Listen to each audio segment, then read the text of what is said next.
They're always terrific, very well written, very well delivered, very measured, very even-handed. But all of these people, Jones, Goodell, Bob, appealing to Dan Snyder's deepest sensibilities on this matter. Instead of condemning or attacking, appealing. And the best point Bob made is the point I've been attempting to make for weeks on end on this show.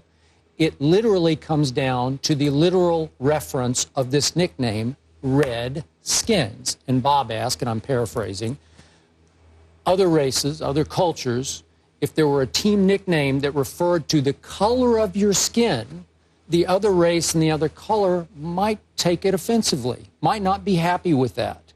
And you made the point I was going to make on Columbus Day. I promise you this.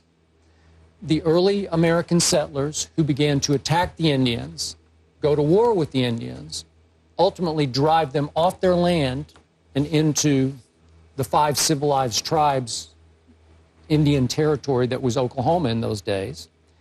That reference, Redskins, trust me on this, that was derogatory in those days. I'm going back to the early days. Redskins was a derogatory term. It was not meant or uttered by the white settlers to honor Native Americans, a la the nickname Braves, as in Atlanta Braves, and Bob made this point last night. There are some of the nicknames that are clearly intended to honor the tradition, the bravery, the literal bravery of the Native Americans.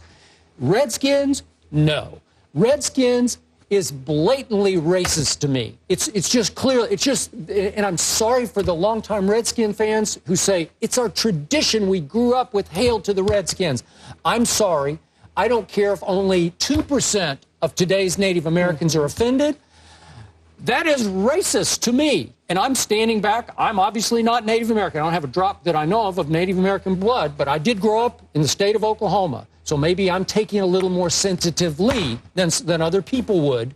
But to me, just on face value alone, racist Dan Snyder, you have to come to grips with that. Stephen A., good point. Stephen A., Skip, the lack of education on that name nationwide, worldwide, is perhaps why there is such a divide. What you're saying, you're educating everyone on what most people probably just don't know. I hope so.